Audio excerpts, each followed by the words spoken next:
po yung chopsuey dito sa amin. Ano po ito? Pusit.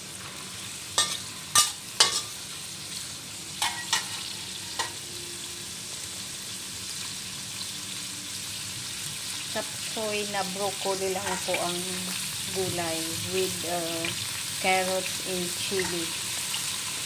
Yan lang po ang aking chopsuey.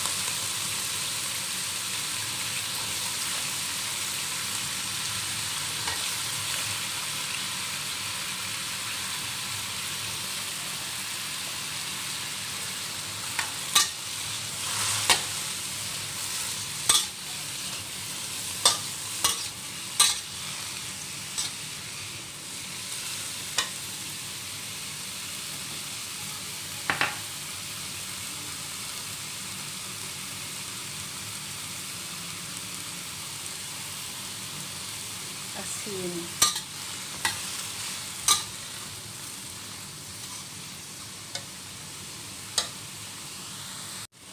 Lagyan na po ng oyster sauce.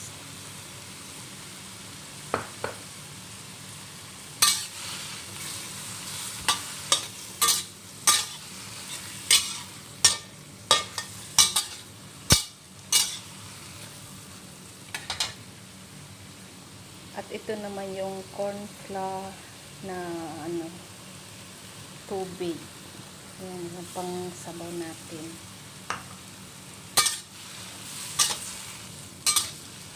So, ayan guys, luto na po yan. Huwag po natin masyadong lutuin.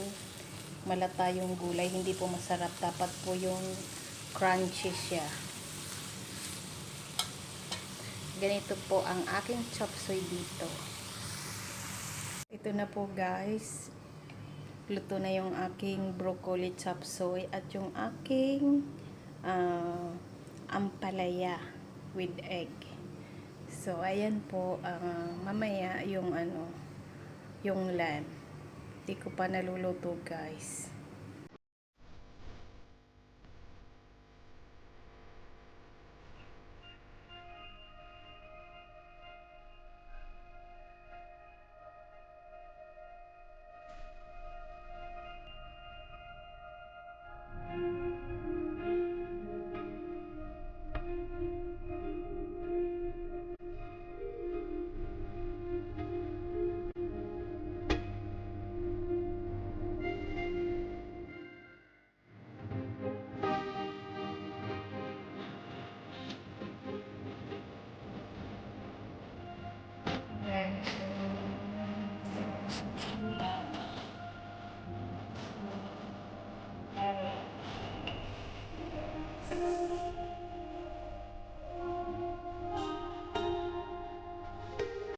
Guys, yung pangatlong dish na dinuto ko, yung stew lamb.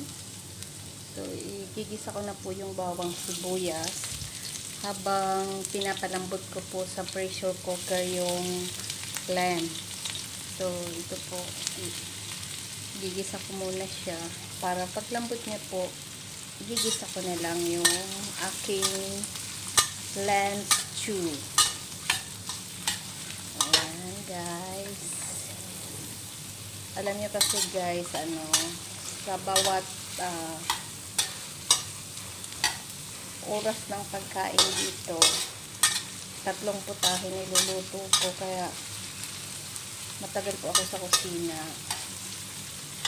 So, ayan.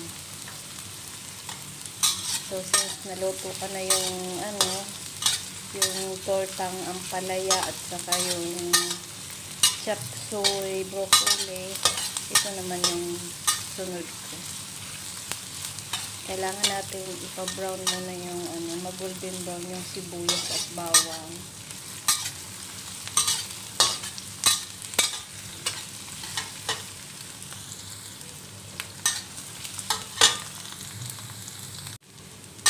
Ayan guys, medyo brown na siya. So, ilalagay ko na yung patatas at saka carrots.